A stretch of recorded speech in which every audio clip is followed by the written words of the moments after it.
Hello everyone, Thomas here. We've done commentary for the 10-minute version of All Too Well.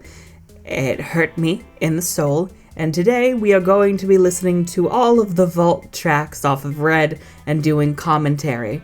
I might not survive this, but if it makes for good content, so be it. Now let's just get into the madness, starting with Better Man. Fun fact, the vault songs of course were unreleased songs that didn't make the final cut for Red, even the deluxe version, but Better Man and Babe specifically were given to other artists in the meantime. Babe was given to Sugarland. I don't remember who Better Man was given to, let me check. Little Big Town, I love that version. Yes, but today we're listening to Taylor's version.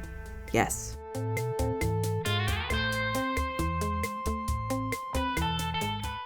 The country vibes. I just really appreciate that Red is not afraid to do its own thing and be 5 million genres at the same time.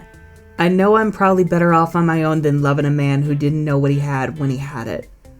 But it's a very real feeling a lot of people have. It's this fear that you need to stay in a bad relationship because you're just that desperate for love that you're willing to put up with however you may, be being treated, and it takes a lot of courage and strength to go, no, this is not good for me. I need to get away from this. I really am better off being alone than I am in this. Fuck. Like, she just comes swinging. And I see the permanent damage you did to me, never again. I just wish I could forget when it was magic. I wish it wasn't 4 a.m. standing in the mirror saying to myself, you had to do it. I know the bravest thing I ever did was run. That's all truth. Like, I just wish I could forget when it was magic, especially if the breakup is recent.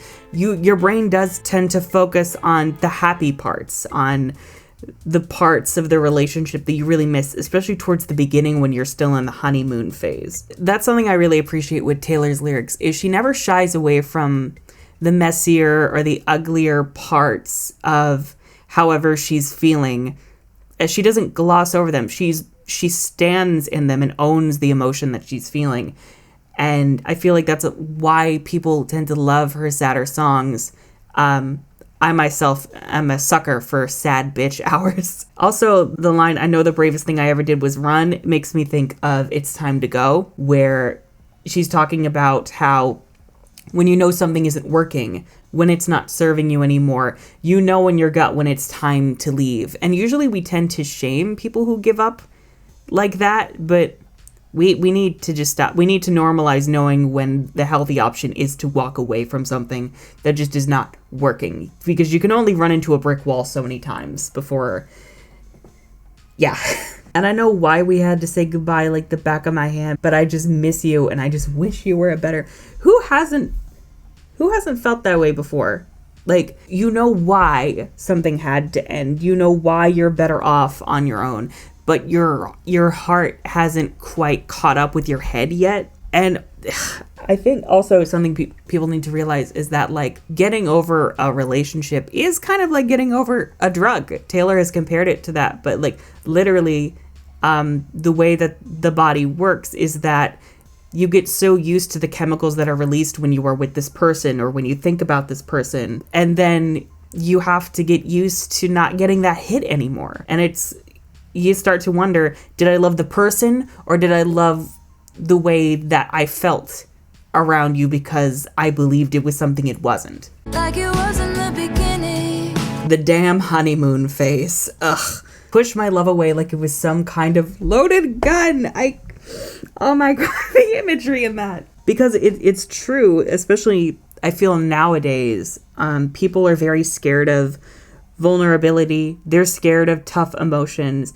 I myself am guilty of this. Libra Moon is a bitch when it comes to conflict. Libra Moon does not like conflict. She's like, ooh, I'm out. But I feel like especially for men are not really taught how to sit in their emotions and express however they're feeling. They're taught that vulnerability is weakness and even feminine. So in a way, they're scared of showing like real actual affection, even for women, because they're afraid it will make them weak. Like this guy, like Taylor was clearly very invested in this man, but he seems very aloof, very callous, very dismissive, almost like he's scared to invest in the relationship the same way she is. It reminds me of that lyric in the 10-minute version of All Too Well. Any minute now he's gonna say it's love. You never called it what it was. Maybe he was scared to,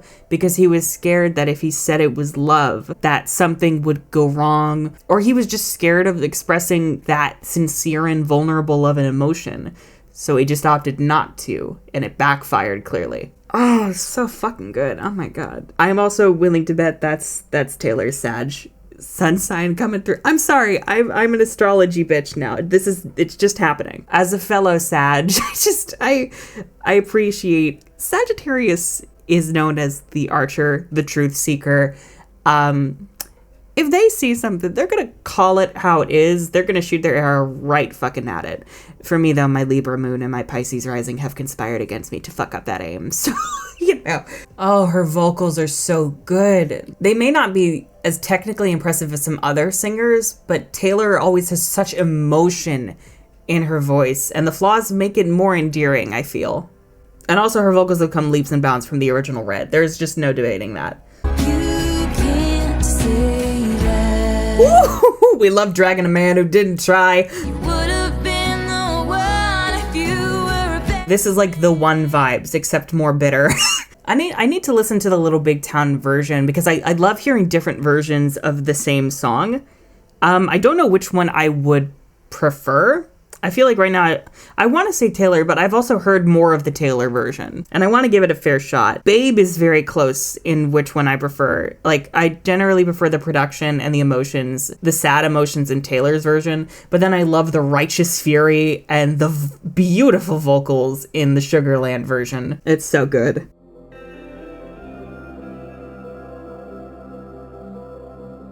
All right, now we have Nothing New featuring Phoebe Bridgers. I actually don't know a lot about Phoebe. I still have to listen to more of her music, but from what I've heard, she really resonates with the message behind this song specifically. And of course, this song is all about how women artists like Taylor basically have to reinvent themselves for every era. Society cycles out of them very quickly. 1 minute they're the new shiny thing, and the next they're being immediately replaced. It's a lot like something she talks about in The Lucky One, and all the young things line up to take your place. Like, men don't have to worry about that. They can just stick around and do whatever they want. They never have to reinvent themselves. They never have to create whole aesthetics for each new album, hoping it'll catch people's interest without upsetting them too much. Whereas women artists like Taylor kind of have to in order to remain relevant. And this one also ties into a lot of stuff she would later on deal with from the media, like the slut shaming, the media skepticism, and the cruelty of the general public. Let's begin, shall we? Let's begin. Her music always captures the feeling of what she's talking about perfectly. That first verse, you immediately get it, and it stings. They tell you while you're young, girls go out and have your fun, then they hunt and slay the ones who actually do it. Ooh! She said it. She said it. Criticize the way you fly when you're soaring through the sky. Shoot you down and then they sigh and say she looks like she's been through it. Yes, exactly that. There's this thing that happens when you succeed. It's very common for women, but I feel like even for men now it's getting a lot more common, where success is almost something to fear having, because once you achieve success, then you have people who are just waiting for you to fuck up and fail and fall out of the sky, while they're also throwing stones at you and shooting at you. Because suddenly when you succeed, you're not really relatable anymore. Then you're perceived as arrogant, then you're perceived as, being all over the place and you're getting on people's nerves. You're perceived as needing to be humbled. Regardless of how you act, these are people's perceptions, and the media, of course, makes that so much worse. And that was very true for Taylor. The fact that she saw this coming. She hadn't even reached the height of her fame yet. The 1989 era was when she fully went into pop. That's when she had hits like Blank Space and Shake It Off and Out of the Woods. It was when she was everywhere, around 2014, 2015. And the public was really getting sick of her at that point. Like, she was very popular, but it was also when the public opinion of her started to shift. It was when people were criticizing how many guys she was dating, criticizing her choice in friends, saying she was arrogant, awful things about her. They really created this caricature of her and pretended that's who she really was. They'll take you down, they'll destroy you, and then they'll be like, oh, the poor thing, like, it's so sad that you went through that. And it's like, motherfucker, you are the ones you are the ones who did this to me. Damn it. How can a person know everything at 18 but nothing at 22? The nerve of this woman. It's something specific she's felt, but I think everyone has felt this in some way.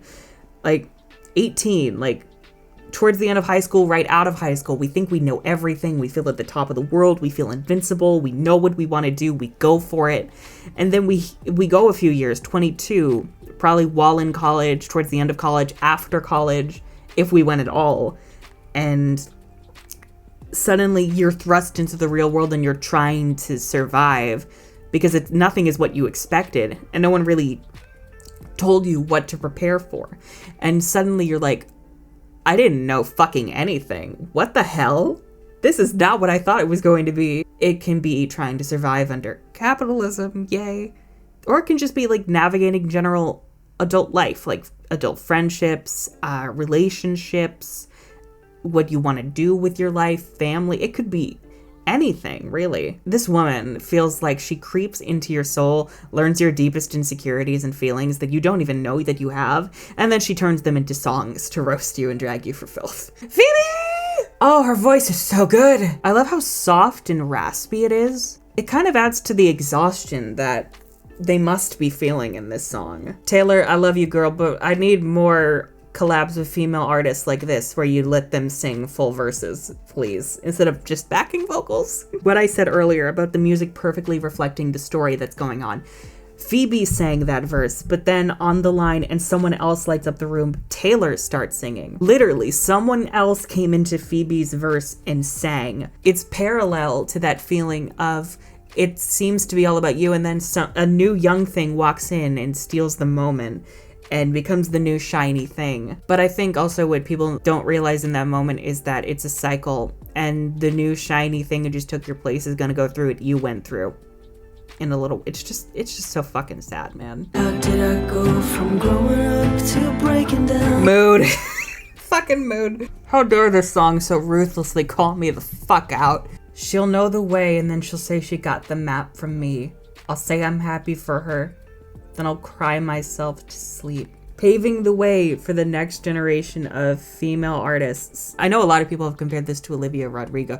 Taylor basically predicted like her inspiration of Olivia Rodrigo right there. It's insane. But it's true, like Olivia's songwriting is inspired by Taylor's. She knows how to brand her music and create such a visually iconic era for herself to grab people's attention, just like Taylor. She talks about very real, very vulnerable things like Taylor did when she was younger. Of course, more appropriate for Gen Z. God, I feel old. And also owning her own fucking music. I'm pretty sure Olivia, she specifically made sure, because of what happened to Taylor, that the deal she struck would make sure she owns her music. And that's so wonderful, and it gives me hope for future artists that this isn't going to be as prevalent of a thing anymore, where people's art is stolen out from under them by corporations and investors and private equity. But it's also like, I'll say I'm happy for her, then I'll cry myself to sleep, because like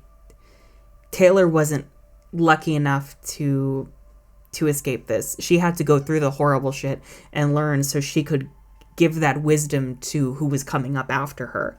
And I'm sure the same will be true of Olivia. She'll probably go through some shit, and then she'll pass that on to whoever, comes after her. And in a way that's very beautiful, but it's also just kind of sad that like it had to be experienced in the first place. I wonder if they'll miss me once they drive me out. Taylor is psychic, I fucking swear. Because it's like, she wrote this in the Red era, but she she predicted what would happen to her on this course of trajectory, that people would get sick of her, they'd wait for any excuse to take her down. And then she became public enemy number one. And then she had to come back with Reputation. And now she's loved again. And I feel like most people have like come around and been like, yeah, we were kind of assholes back when we hated her for like no fucking reason. But it is sad thing when you realize she knew this was coming. Knowing it's on its way and knowing you'll have to deal with it doesn't make getting through it any easier. I suppose you can brace yourself for it, but it's just so sad. Because it's like all she really did was make music that was really vulnerable and talked about how she felt, and she was hated for it, basically. I mean, has she been perfect through all of it? Fuck no, but who is? Better Than Revenge? We don't know her. Personally, I'm hoping Better Than Revenge Taylor's version drags her past self for slut shaming and for like targeting other women, and I hope it goes after her past self, and I hope it goes after the men.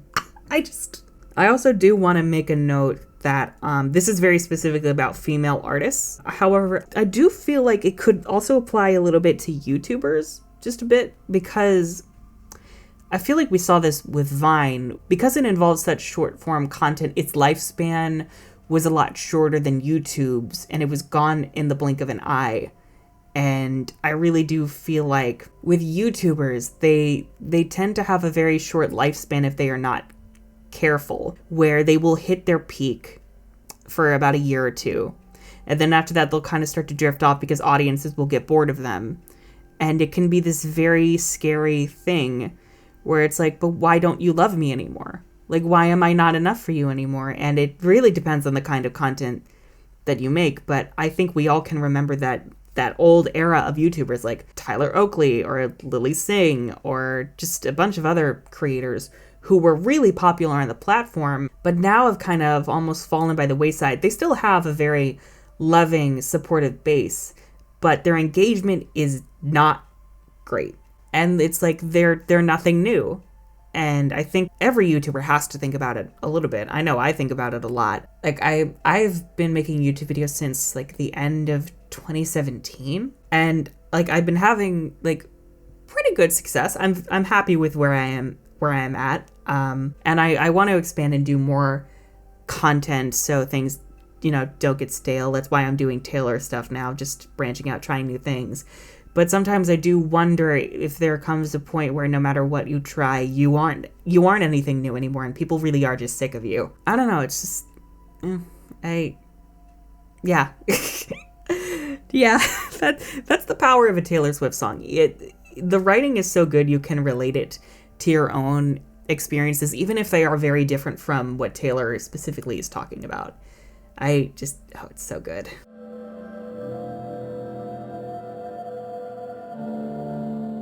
Okay, Babe.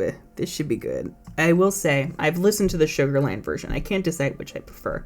I like how angry the Sugarland version is, and those vocals are stunning. But I also love the production in this version, and I'm kind of a sucker for how sad bitch hours it is. Thank you, Jack Antonoff, for your service. What about your promises? Oh, I love that edition of What About Your Promises. It's so good. It really gets stuck in your ear. Oh, that's the mood. Mm-hmm. The production on this one is it feels a bit experimental, and I love how jazzy it sounds. Like when you think about a song about like being hurt by someone who cheated on you, I don't think you would think of this production, and yet it works so well. This is like a sad bop. The Last Time. We love a The Last Time reference. Very obviously, this song is about finding out that your partner has cheated on you. They've been unfaithful. And you're so hurt by it. And you're like, how could you do this, babe? Like calling them babe, like this term of endearment, in the same breath acknowledging how they've hurt you and they've betrayed you. Knife to the motherfucking heart. Knife to the heart. Oh, I have to pause. I love that verse. Taking down the pictures and the plans we made, and it's strange how your face doesn't look so innocent. Your secret has its consequence, and that's on you, babe. Like, this person that you loved, that you envisioned a future with, has betrayed you, has hurt you in such a way. And all of a sudden you're like, All that, gone. You ruined it. You threw it away. It's over. I'm done. You are not the sweet, loving, innocent person I thought you were.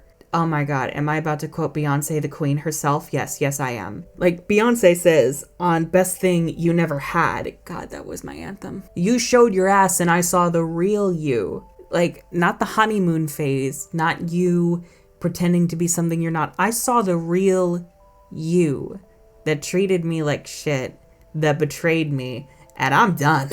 And that's on you. That's your fault. We love taking back the power. We love taking back the power. Oh, those horns are so good. Ba-ba-ba-bum-ba. It's so good. It's so weirdly fun, but I feel like that fits for this theme of taking your power back. But sad bridge. I hate that because of you, I can't love you, babe. And her voice on that line, it makes sense. The rest of the song is so fun because the bridge is where she comes in with the pain and the hurt. Like, I keep seeing you with this other person and I hate it because like I love you so much, but you are making it fucking impossible to do that. I love it when she adds more vocals in towards the end of a song to like help build it up. Like she throws in lyrics from each of the verses in here and it's so fucking good. And I don't know how she just knows to do this instinctively with a song. I don't know how she does this. I would also like to state that the man who made this, Jack Antonoff, also made Look What You Made Me Do. The versatility of this bitch. What about your promises, huh? What about them? They don't mean shit. Your word don't mean shit. Oh, it's so good.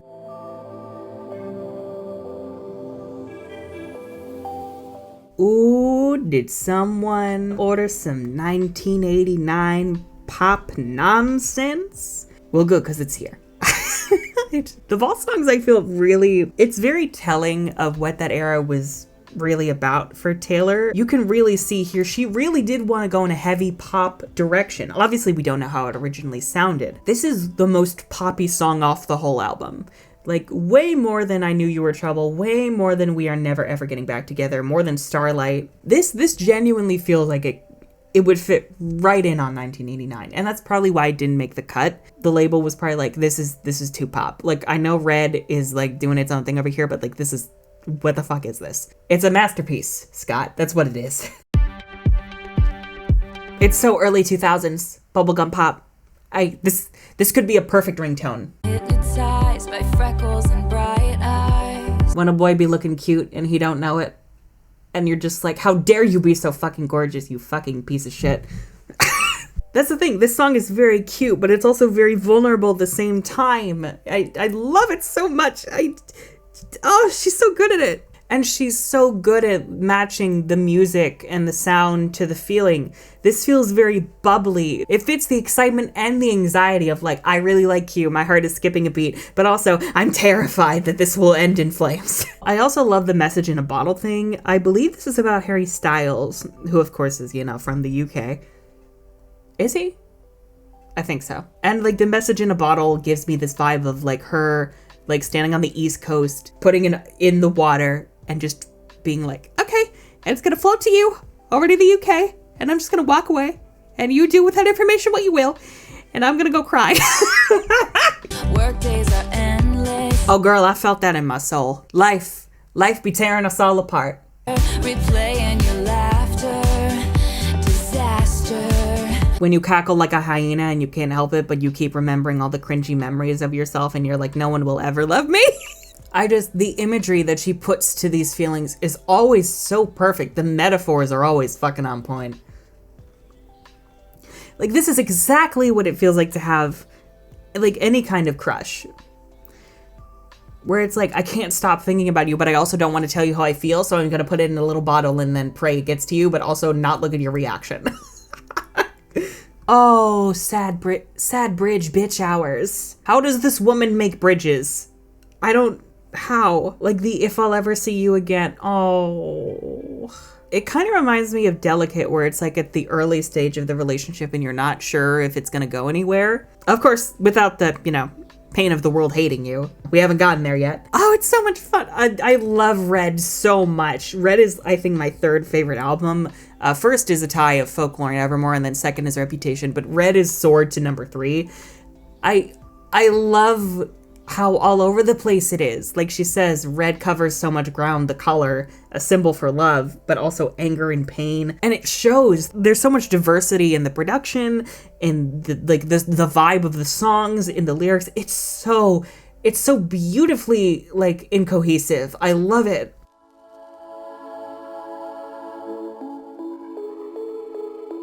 Oh God. Oh God, we are at that song. Oh my God. I Bet You Think About Me is that bitch. She deserved the music video because...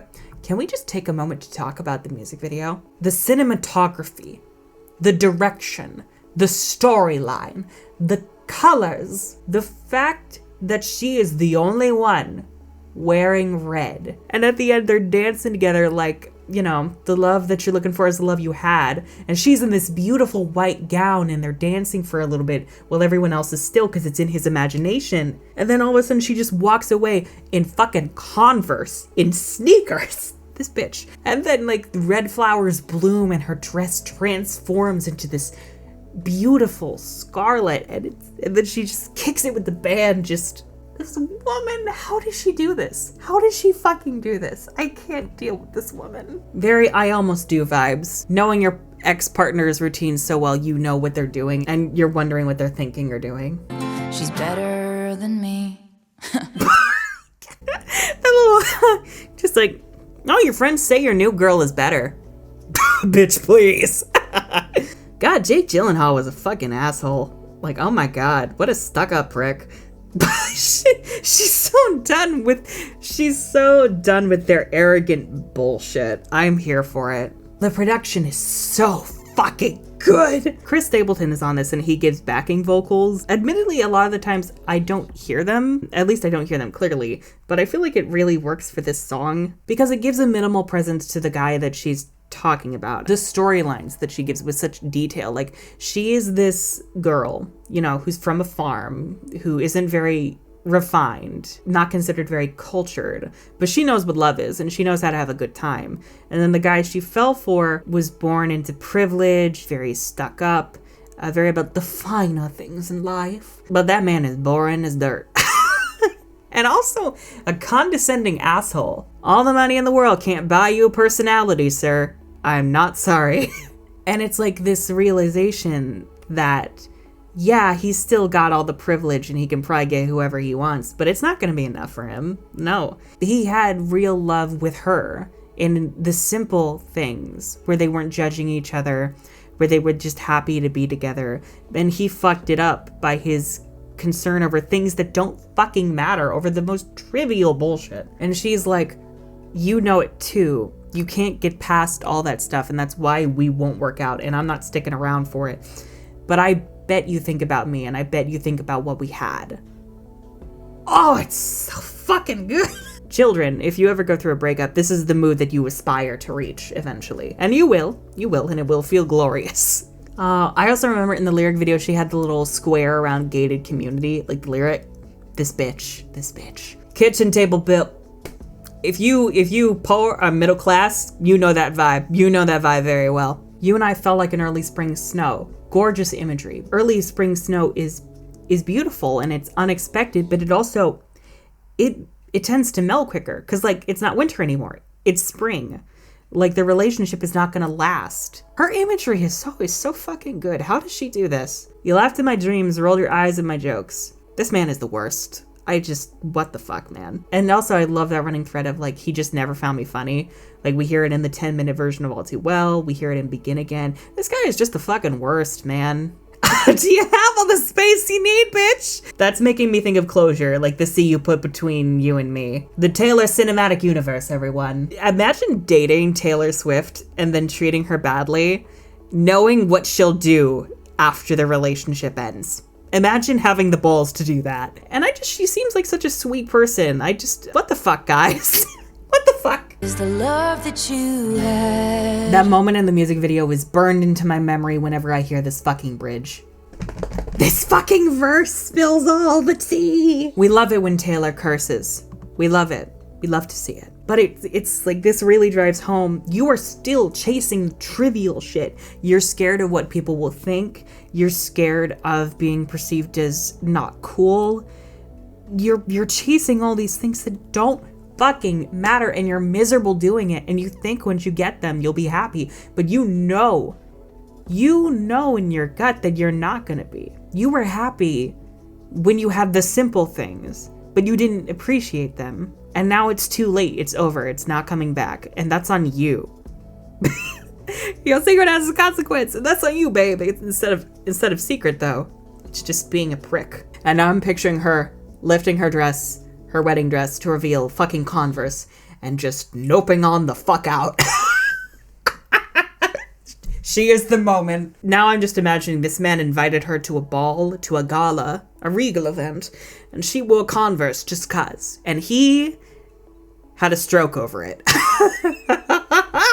and she was like, you don't know how to have fun, man. At your cool indie music concerts. With your indie record that's much cooler than mine, until I make Folklore and Evermore. What shoes are organic? And what couch costs $1 million? That couch better be comfy. She wrote a song about me. Can we talk about that last lyric? I bet you think about me when you say, oh my god, she's insane. She wrote a song about me.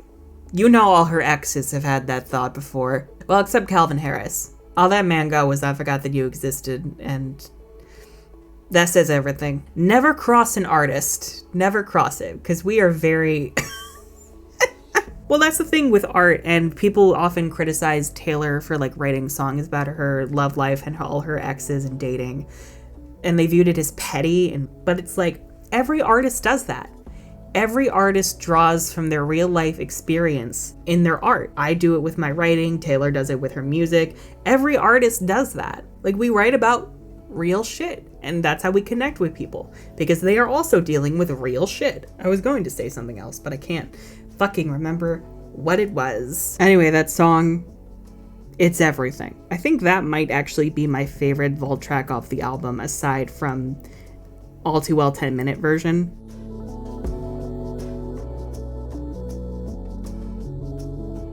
Ooh, this one is very underrated. People sleep on it, and y'all need to stop. Forever Winter, which actually is kind of fitting almost, because Red is a very fall album, and it does make sense that like we touch on winter a little bit too, and we also touch on spring. All the seasons, all of them.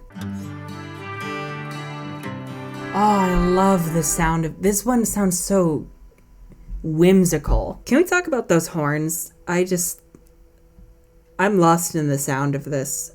Was this produced by Jack? I think it was. It was! Thank you, Jack. He says, why fall in love just so you can watch it go away? When a man is so stuck in his own head that he can't see the love in front of him. This is so cute. And I love the falsettos where her voice goes really high.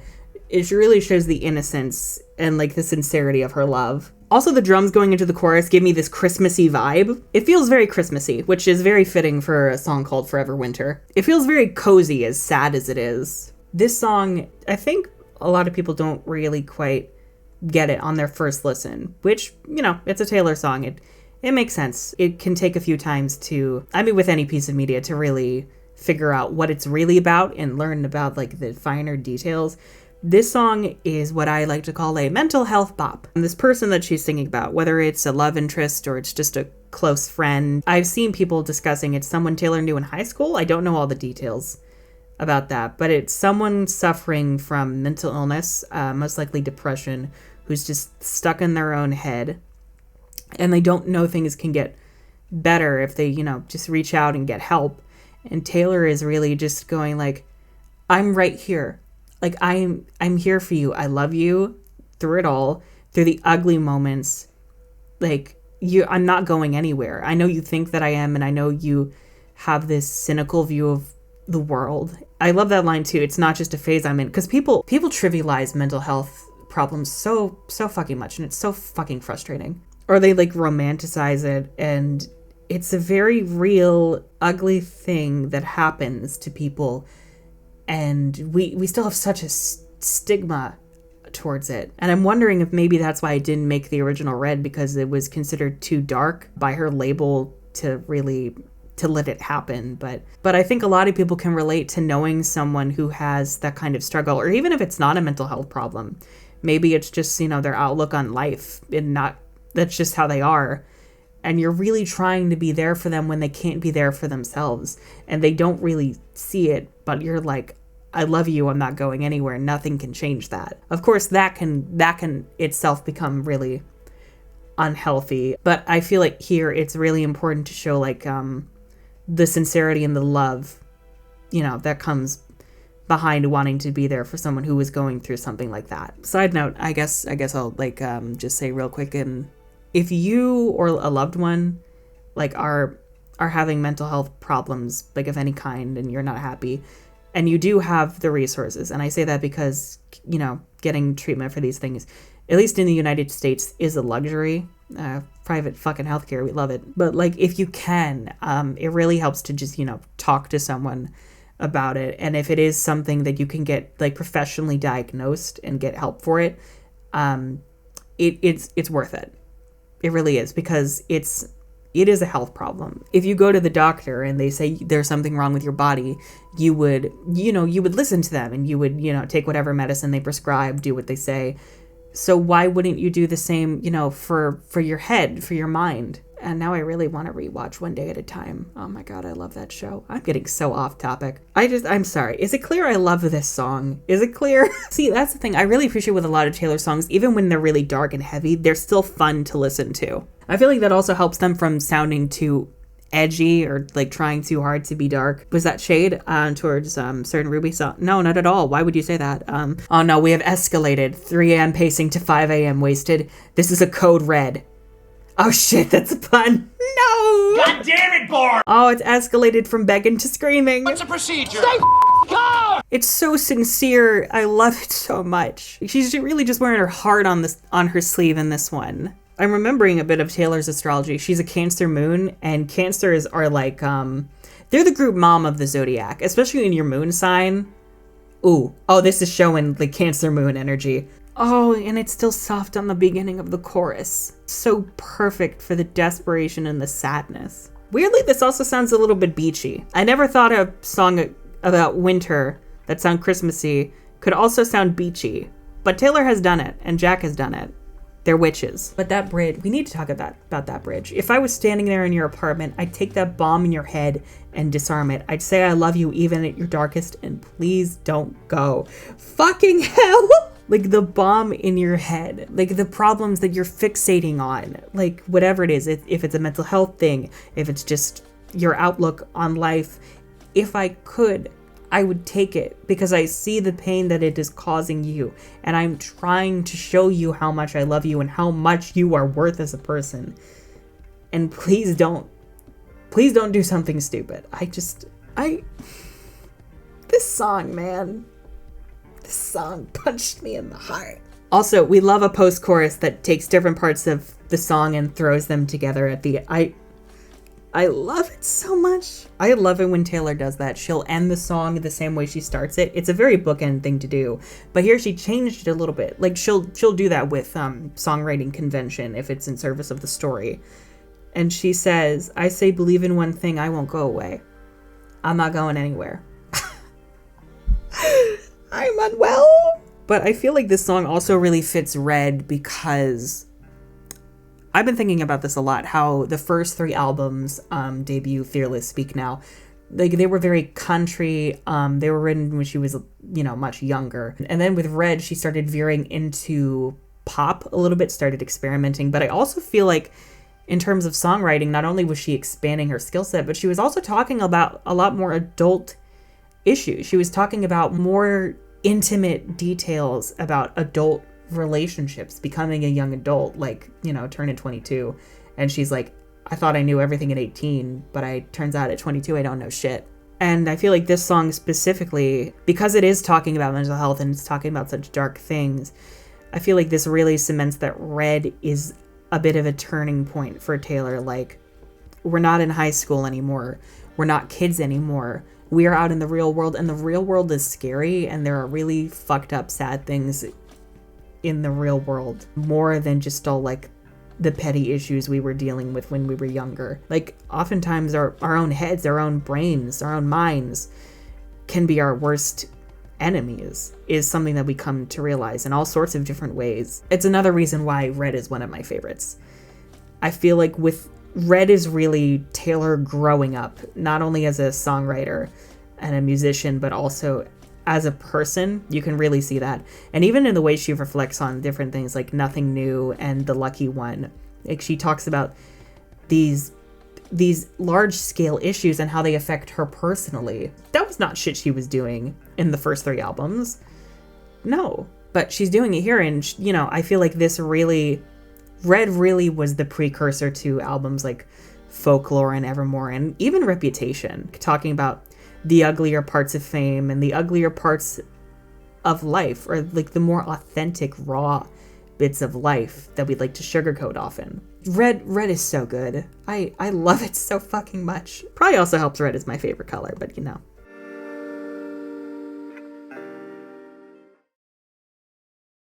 All right. Did Sophia Nygaard just possess me? Anyway, we are on Run featuring Ed Sheeran. I'm very surprised this one didn't make the album. Everything Has Changed definitely fits the base album better, but Run is the better song. I understand if you may prefer Everything Has Changed. I get it. But Run is better. Can we just talk about the way Ed counts in all the songs? Like, he counts in Everything Has Changed. He counts in this bitch. Their friendship is so wholesome too. I love those compilations of like Taylor being cute or Taylor being herself. And like bits with her and Ed are so fucking cute. Take it with you. This song I feel also really showcases Taylor's beautiful vocals. It's so much softer. The little inflections in her voice, the tiny vibratos, the breaths, they really fit the whimsy of this song. It reminds me a lot of Seven. Like, let's just go away together. Let's run away together. You know, be pirates. Oh, we love a little forbidden romance. Like you run from the law. Run said fuck the police. Run said fuck the police. This is also very Folklore. See, stuff like this really reminds me of Folklore and Evermore in its softness, wanting to be in isolation with your lover. It's just so good. Oh my god, Ed. Go where no one else Their voices together are fucking perfection. Holy shit. They were meant to sing together. That's such a beautiful way to describe Blue Eyes. Pale blue sky reflected in your eyes. The fucking harmonies. Oh, it's so fucking good. Can we talk about some of these fucking lyrics? First of all, so you laugh like a child and I'll sing like no one cares, no one to be, no one to tell. It reminds me of like the love that Taylor was talking about on I Bet You Think About Me. Like when we're alone and we don't care what anyone thinks. Just doing our own thing and being happy together. And that's really what the song is about. Like, fuck everyone else. They're saying we won't work. They're saying we shouldn't be together. Fuck it. Let's go and be by ourselves forever and be happy. And it's so cute. And also like that line of, there's a heart on your sleeve. I'll take it when you leave and hold it for you.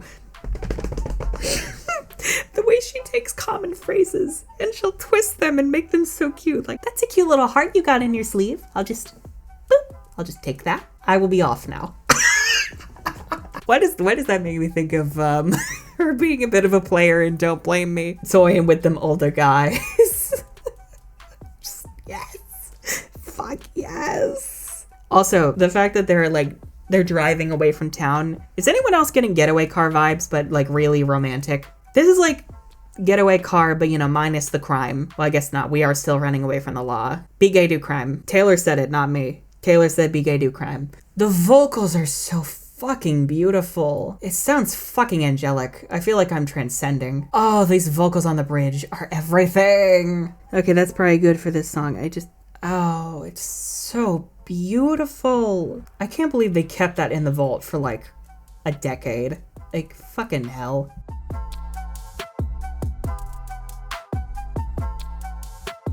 All right. The last one, The Very First Night. This one is very similar to Message in a Bottle in how 1989 poppy it sounds. Much less poppy, but still 1989. I'm also saying that because, you know, about Harry Styles, Polaroids, you know, That is such a clever trick. You see a lot of writers do. Well, they'll associate specific images or things or elements with only specific characters or only specific themes. Like they'll give it a motif. And Taylor, this woman is such a good writer. She would make a fucking fantastic author, I feel. They're very different skill sets, but I would love to read a book by this woman. Like, that is expert storytelling, and it really does add to why people say she has created a cinematic universe. Because she has. She has. I wish I... Oh, and right away, the guitar is so magical. If you have a bomb-ass chorus, start with it. Start with that chorus. And so it goes. We love a So It Goes reference, even though this was written before So It Goes. She always had it, you know. Again, the music matches the story and the vibe because this song makes me feel like I'm flying. Like, I feel like I'm flying through time, you know, to like a better point in a relationship. I also feel like I'm at like a really late night party to this song. Oh, the vocals. I miss you like it was the very first night. That's such a common feeling, like missing the honeymoon phase, but this is a lot cuter, I would say. Like, you're not burned yet. You're just like, I wish we were more affectionate like we were in the beginning. I wish it was as fun and playful. Oh my God. This second verse, in the words of Emily and Bonnie from Chats and Reacts, fucking illegal, but also superior and defensive. We never saw it coming. My first thought was State of Grace. I never saw you coming. And it's true. Like, when someone is going to impact your life, you don't know that at first. You don't know that they're on their way into your life to have whatever effect they're going to on you. Not trying to fall in love, but we did like children running. That is such a cute, wholesome image. And it's so true because we don't mean to fall for the people that we do. It just kind of happens. And it's so cute and innocent. And then everything falls apart because we were built to fall apart. Wow, that segue. I wasn't even trying. This is me trying. I need to be stopped. We broke the status quo, then we broke each other's hearts. Holy shit. That being built to fall apart thing, it's a very hindsight thing where it's like, you know it's not going to work out, but you want to have fun. And the whole breaking the status quo, it really makes me think of how much the media gets involved in celebrities' private lives, like especially Taylor's dating life. That was the thing. I was going to mention this on I Bet You Think About Me, but then I forgot, and now I remember. If you listen to a lot of Taylor interviews, as any sane person like myself would do, she doesn't really mention any of the guys she's dated by name. She doesn't talk about it. Whenever she talks about the songs she's written, she's always very purposefully vague. She keeps it broad. She doesn't go into specifics. She tries to talk about it as something anyone could experience. The only reason we know as much about her dating life as we do and why we know all the guys, why I know all the guys, is because the media hounded her.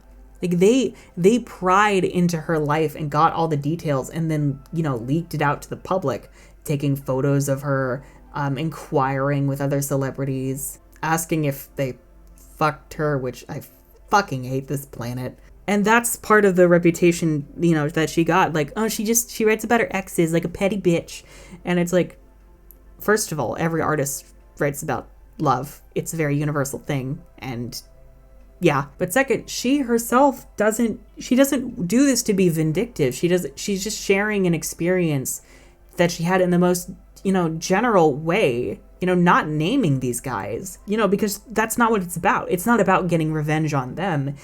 It's about sharing that experience, putting it into art so you can like process it better and have it be therapy for yourself and have fun while you do it, but also so other people can relate to it. So maybe if they go through something similar, they'll be able to articulate it thanks to you and it'll help them through whatever they're going through. That's what all art is, really. I feel very bad for her that people have that view of her when it's like, she never named these guys. Do you know how much prying it took for her to admit that her boyfriend's name was Joe? Not even Joe Alwyn. She didn't say the full name, just Joe in the Long Pond doc. And like they still use that alias for him. I'm not even going to say it because, you know, protect privacy. But they use it because they want to keep their relationship as private as they possibly can because the media has screwed over every other relationship that she has had. And they've made a spectacle about it like fucking vultures.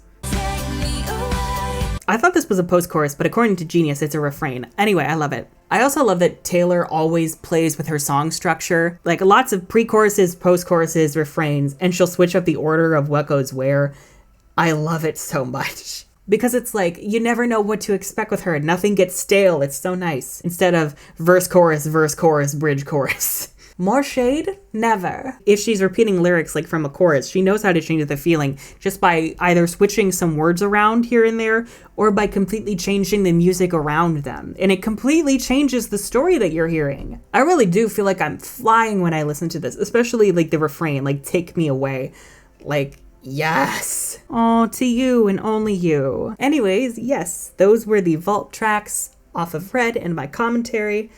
I hope you enjoyed that nonsense. Folklore video is coming, I promise, just unexpected delays and stuff. I also think I want to make a similar video about Red in the future, just because this album is on the brain right now. Anyways, I hope you enjoyed. If you did enjoy, subscribe, ring the bell for notifications, because YouTube hates creators, blah, blah, blah, blah. Check out my current debut urban fantasy novel, Disinherbus from the Ashes, in the description below. If you can, and you want to, you can pledge your support for myself and the channel over on Patreon. I'm the Unicorn of War, and my heart is an emotional shit show right now.